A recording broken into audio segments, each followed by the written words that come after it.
Address లో నక్షి మేళా సందర్భంగా free shipping across the world. నమస్తే, మీరు చూస్తుంది సుమన్ టీవీ. నేను మీ కీర్తి. నాతో పాటు ప్రముఖ ఆస్ట్రాలజర్ బ్రహ్మశ్రీ నందిబట్ల శ్రీహరి శర్మ గురుగారు ఉన్నారు. నమస్తే గురుగారు. వాగర్థావివ సంపృక్తౌ వాగర్థ ప్రతిపత్తయే జగతః పితరౌ వందే పార్వతీ పరమేశ్వరౌ. ఆదిత్యాయ చ సోమాయ మంగళాయ బుధాయ చ గురుశుక్ర శనిభ్యశ్చ రాహవే కేతవే నమః.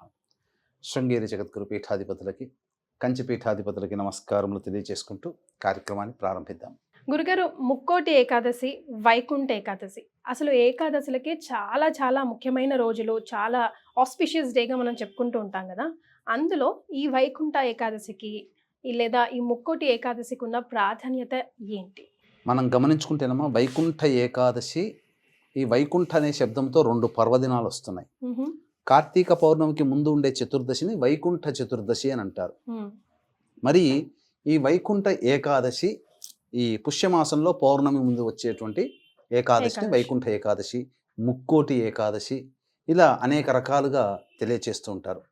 అయితే దీని గల ప్రాముఖ్యతను కనుక గమనించుకున్నట్లయితే, శాస్త్ర ప్రకారము ఈ వైకుంఠ ఏకాదశి రోజున ఎవరికైతే సహజ మరణం కలుగుతుందో వారికి డైరెక్ట్గా స్వర్గలోక ప్రాప్తి, అంటే మోక్షముని పొందుతారు. ఎందుకంటే మోక్షాన్ని ఇచ్చేవాడు విష్ణు భగవానుడు. ఇక దక్షిణాయనంలో చనిపోయినటువంటి వాళ్ళందరూ కూడా, స్వర్గానికి అర్హత కలిగిన వాళ్ళందరూ కూడా ఆ వైకుంఠ ఏకాదశి ద్వారం దగ్గర నిల్చుంటారట. వైకుంఠ ఏకాదశి రోజున స్వర్గద్వారాన్ని తెరుస్తారు, తద్వారా అందరూ కూడా స్వర్గానికి చేరుకుంటారు అని చెప్పి మనకు శాస్త్ర ప్రమాణం. ఇక ఈ వైకుంఠ ఏకాదశి అనేటువంటి పదానికి ఆ విశిష్టత కలగడానికి గల కారణము, పూర్వము కృతయుగంలో చంద్రావతి అనే నగరాన్ని పరిపాలించేటువంటి మురా అనేటువంటి రాక్షసుడు ఉండేవాడు. ఆ రాక్షసుడు దేవతల్ని, మానవులని, సమస్త లోకాలని పీడింపసాగిన తర్వాత అందరూ వెళ్ళి ఆ యొక్క విష్ణుమూర్తిని వేడుకున్నారు. విష్ణుమూర్తి 3 కోట్ల దేవతలతో వైకుంఠం నుంచి భూలోకానికి దిగి వచ్చి ఆ మురాసుని సంహరించాడు. ఆ విధంగా మురాసుని సంహరించినటువంటి రోజు ఏకాదశి కాబట్టి ఆ రోజున 3 కోట్ల దేవతలతో ప్రజల క్షేమార్థమై భూలోకాన్ని రక్షించడం కోసం వైకుంఠం నుంచి దిగి వచ్చినటువంటి రోజున కాబట్టి ఆ రోజున వైకుంఠ ఏకాదశి అని చెప్పి నామకరణంగా స్థిరపడిపోయింది. ఇక్కడ వీక్షించేటువంటి సుమన్ టీవీ ప్రేక్షకులు కూడా గమనించాల్సినటువంటి అంశం ఏంటంటే, ఈ 3 కోట్ల దేవతలంటే మనము సాధారణ వాడుక భాషలో 1, 10, 100, 1000, 1,00,000, కోటి, ఈ కోటి కాదమ్మా. సంస్కృతంలో కోటి అంటే గణము అని అర్థం. 3 గణములతో కూడుకున్నటువంటి దేవతా సమూహంతో భూలోకంకి వచ్చాడు. ఈ గణాన్ని సంస్కృతంలో కోటి అని అంటారు. తెలియక చాలామంది మన ధర్మాన్ని, మన శాస్త్రాన్ని విమర్శిస్తుంటారు. 3 కోట్ల దేవతలు వరుసగా 10 దేవతల పేర్లు చెప్పు అని చెప్పి మన వాళ్ళని హేళన చేస్తారు ఇతర మతాల వాళ్ళు. కానీ సంస్కృతం నేర్చుకొని ఉంటే దాని అర్థం తెలిసిన వాడు అంగీకరిస్తాడు. ఇది సందర్భంగా. తర్వాత మనం గమనించుకున్నట్లయితే ఒక ప్రత్యేకమైనటువంటి విశిష్టత ఉందమ్మా. ఈ లంకా నగరాన్ని పరిపాలించినటువంటి రావణాసురుడు, విభీషణుడు, ఈ ఇద్దరి ద్వారా దేవతా శక్తి అంతా లంకా నగరానికి వెళ్ళాల్సినటువంటిది భారతావనిలో స్థిరపడిపోయింది. అది మనం చేసుకున్న అదృష్టం అని చెప్పవచ్చు. ఎందుకంటే శివుని కోసం ఘోర తపస్సు చేసి శివుడి ఆత్మలింగానే లంక నగరానికి తీసుకొని వెళ్ళాలనుకున్నాడు. కానీ గణపతి, నారదుని యొక్క ఉపదేశము చేత గణపతి ఆ యొక్క రావణాసుడి యొక్క కోరికను తీర్చకుండా మన భారతదేశంలోనే ఆత్మలింగాన్ని స్థిరపడేటట్టు చేశాడు. అదే గణపతి విష్ణుమూర్తి యొక్క శక్తి అంతా కూడా నిక్షిప్తమైనటువంటి విగ్రహాన్ని లంకా నగరానికి చేరుకోకుండా చేశాడమ్మా. అది కూడా ఆ విష్ణుమూర్తి శక్తి కూడా మన భారతావనిలోనే స్థిరపడిపోయింది. గురుగారు, గోకర్ణే కదా, అంటే మన అందరికైతే గోకర్ణ గురించి ఎక్కువ శాతం తెలుసు. మరి మీరు చెప్పేది కూడా అదేలా అనిపించట్లేదు నాకు.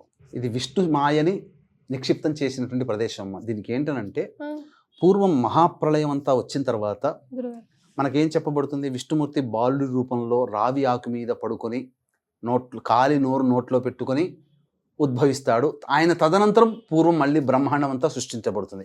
అదే విధంగా ఉన్నప్పుడు ఆయన మొత్తము భూమండలం అంతా కూడా సృష్టి అంతా నీట మునిగిపోయినప్పుడు రావి ఆకు మీద పడుకొని వస్తూ ఉన్నాడు. లేచి చూసేసరికి పంచభూతాలు కూడాను సృష్టింపబడ్డాయి. ఆ తదనంతరం ఆ స్వామి యొక్క నాభి నుంచి కమలం ఉద్భవించడం, ఆ కమలంలో బ్రహ్మ జన్మించడం, ఇవన్నీ జరిగిపోయాయి. ఇక సృష్టి కార్యం మొదలు పెట్టాలి కదా. మరి బ్రహ్మ సృష్టి చేయాలనుకున్నప్పుడు ఆయనకు అన్ని శక్తులు కావాలి, అంత జ్ఞానము రావాలి. కాబట్టి సమస్తం ఈ యొక్క సృష్టిలో ఉన్నటువంటి సమస్త విజ్ఞానములు కానీ వేదములు కానీ అన్నీ ఆ యొక్క విష్ణుమూర్తి ఉపదేశం చేశాడు. కానీ ఆయన ఉపదేశం చేసినటువంటి జ్యోతిష్య భాగం మాత్రం బ్రహ్మదేవుడికి అర్థం కాలేదు. ఓ తదనంతరం ఈ జ్యోతిష్యంలోనే కదా నవగ్రహాలు ఇవన్నీ ఉన్నాయి. ఉన్నాయి. మానవుడి జన్మ జరగాలంటే నవగ్రహాల ఆధారంగానే కదా మానవుడి జన్మ. Yes. అసలు సృష్టి జరగాలంటే గ్రహాల యొక్క అవగతం కాలేకపోయేది. Hmm. అప్పుడు విష్ణుమూర్తిని అడిగేసరికి విష్ణుమూర్తి ఒక విమాన రూపంలో ఉద్భవించాడు. విమానం అంటే ఇప్పుడు మనం చెప్పుకునే పుష్పక విమానం కానీ మనం ఆకాశంలో చూసే విమానం కాదమ్మా. విమానం అంటే అక్కడ సంస్కృతార్థము ఆ స్వామి పవళింపు సేవలో ఉండగా ఇరువురు దేవేరులు పాదములు ఒత్తుతూనే ఉండగా తన పరివారంతో కూడుకున్నటువంటి ఒక విగ్రహ రూపము, ఆ రూపము ద్వారా అవతరించి ఆ రూపంలో ఇంత చిన్న రూపం ఏర్పడింది. ఆ రూపం ద్వారా బ్రహ్మదేవుడికి జ్యోతిష్యాన్ని ఉపదేశం చేశాడు.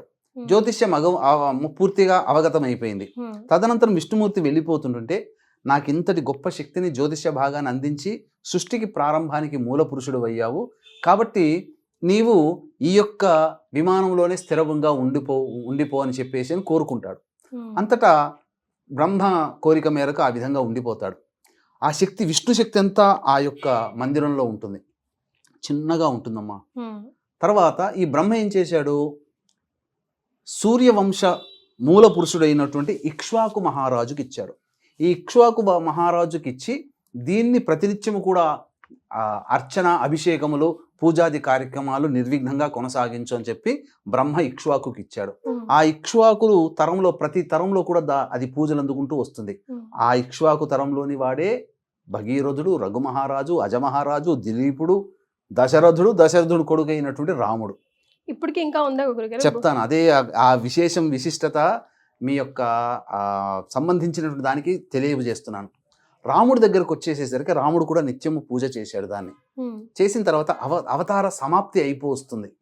అంతటా ఏం చేశాడు, రాముడికి స్నేహితుడు విభీషణుడు పిలిపించి, విభీషణ, నా రామావతారం సమాప్తి కాబోతుంది, ఇక నేను చేయాల్సినటువంటి అన్ని రుణాలన్నీ తీర్చుకున్నాను, ఈ పూజా మందిరంలో ఉన్నటువంటి విష్ణు విమానాన్ని నీకు ఇస్తున్నాను, నీవు లంకా నగరానికి తీసుకుని వెళ్ళి అక్కడ నిత్యం పూజ చేస్తూ ఉండు అని చెప్పి రామాజ్ఞగా విభీషణుడికి ఇచ్చాడు.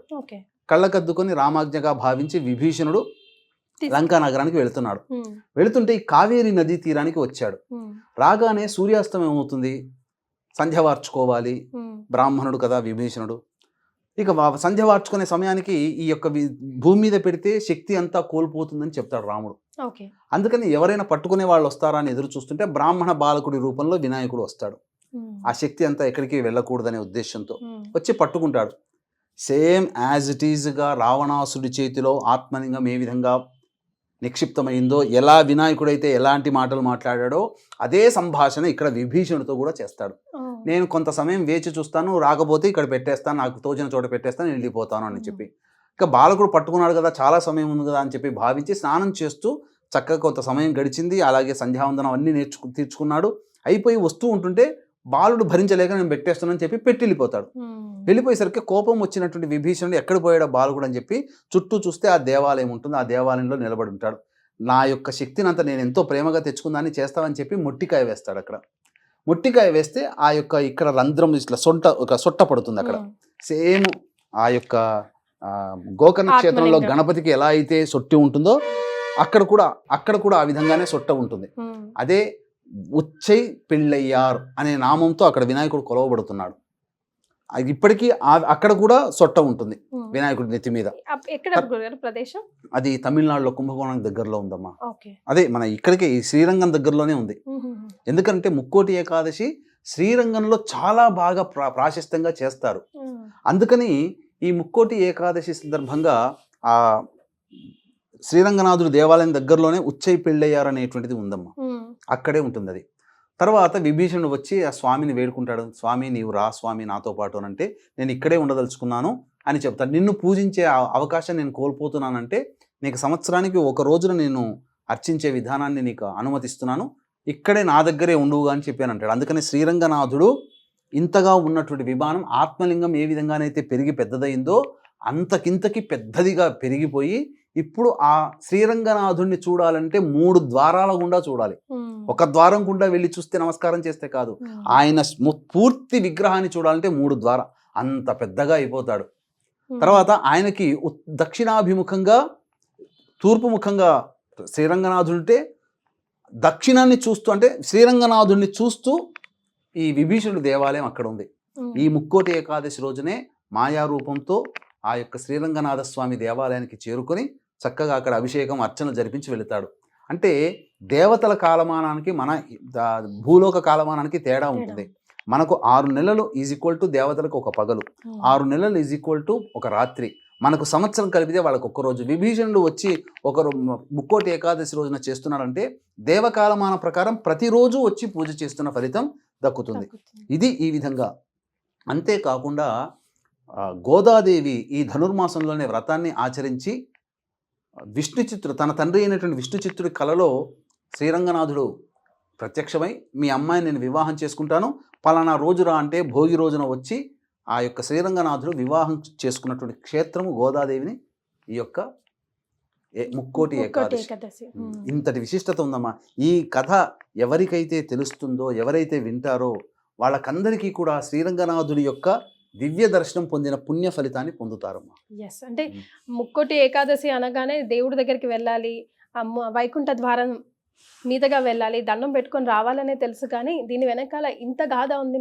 మీ ద్వారానే ఈరోజు తెలుసుకున్నాం గురుగారు. అయితే ఖచ్చితంగా మేము చేయవలసిన ఏదైనా విధి విధానం ఈరోజు ఉందంటారా? మీరు అన్నట్టుగా ఉత్తర ద్వారం గుండా ఎందుకు దర్శనం చేసుకుంటామంటే భూలోకంలో ఏకాదశి తిథి ఏర్పడడానికి మురాసురుడు అనేటువంటి రాక్షసుని సంహరించడం కోసం వైకుంఠము ఉత్తర ద్వారం గుండా భూలోకానికి వచ్చాడు. అసలు వైకుంఠానికి ఉత్తర ద్వారమే ఉంటుంది. ఆ ద్వారం గుండానే మధుకైటబులు వాళ్ళకి కలిగినటువంటి దోషాలని శాపాలని నివృత్తి చేసుకోవడం కోసం మధుకైటబులు ఉత్తర ద్వారం గుండా విష్ణుమూర్తిని దర్శించుకున్నారు. అలా వాడుకలోకి వచ్చింది.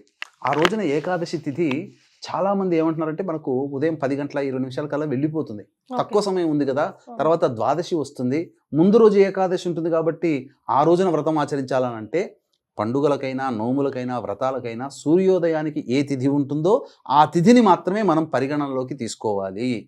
కాబట్టి 10వ తారీఖు రోజున ఉదయం సూర్యోదయానికి ఏకాదశి తిథి ఉంది కాబట్టి 3 గంటల కాలంలోనే బ్రహ్మ ముహూర్త కాలంలోనే చక్కగా లేచి కాలకృత్యాదులు తీర్చుకొని తులసి చెట్టు దగ్గర చక్కగా అలికి షట్కోణము వేసి అష్టదళ పద్మము వేసి షట్కోణము వేసి అక్కడ మధ్యలో ఆవునేతితో దీపారాధన చేసిన 2 దీపారాధనలు వెలిగించి విష్ణు సహస్రనామ పారాయణము లక్ష్మీ అష్టోత్తరము 3 సార్లు పారాయణం చేయాలి.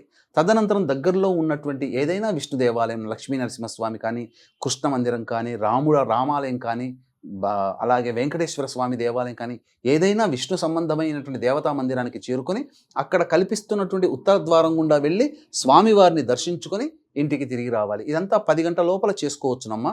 సమయం చాలా ఉంటుంది. ఇక ఆ రోజంతా కూడా పాటించాల్సినటువంటి నియమాలు, ఆ రోజంతా కూడాను ఉపవాసం ఉంటే చాలా మంచిది. అంటే ముక్కోటి ఏకాదశి రోజున ఉపవాసం ఉంటే 3 కోట్ల ఏకాదశులు ఉపవాసం ఉంటే ఎంత పుణ్య ఫలితం వస్తుందో అంతటి పుణ్య ఫలితం ఈ ముక్కోటి ఏకాదశి రోజున వస్తుందని చెప్పి మనకు శాస్త్ర ప్రమాణంగా చెప్పబడి ఉంది. ఆ రోజున ఉపవాసం అనగా షుగర్, బీపీలు ఇట్లాంటి అనారోగ్యంతో ఉన్నటువంటి వాళ్ళు పాలు పండ్ల పదార్థాలు తీసుకొని ఉండవచ్చు, తప్పులేదు. ఇక ఆ రోజంతా ఉపవాసం ఉండి చక్కగా పగటి పూట నిద్రపోకుండా విష్ణునామస్మరణం, విష్ణవే నమః విష్ణవే నమః లేదా నారాయణాయ నమః నారాయణాయ నమః నారాయణాయ నమః అనుకుంటూ అనుక్షణం తపిస్తూ జపిస్తూ ఉండాలి. ప్రదోషకాల సమయానికి మళ్ళీ శివాలయానికి చేరుకోవాలి. చేరుకొని ఆ యొక్క ఏకాదశి రుద్రుని కూడా సంబంధించినటువంటిది కాబట్టి ఆ యొక్క ప్రదోషకాల సమయంలో నవగ్రహాల చుట్టూ శివాయ నమః అంటూ 27 ప్రదక్షిణలు చేసి ఈశ్వరునికి అర్చన జరిపించుకోవాలి. తదనంతరం విష్ణు దేవాలయానికి చేరుకొని అక్కడ విష్ణు దేవాలయంలో కూడా చక్కగా విష్ణు సహస్రనామ పారాయణం దేవాలయంలో చేయాలి. చేసి అక్కడ స్వామికి అర్చన జరిపించుకొని ఇంటికి వచ్చి ఆ రోజంతా ఉపవాసం ఉండాలి. జాగరణ చేస్తే చాలా విశేషం.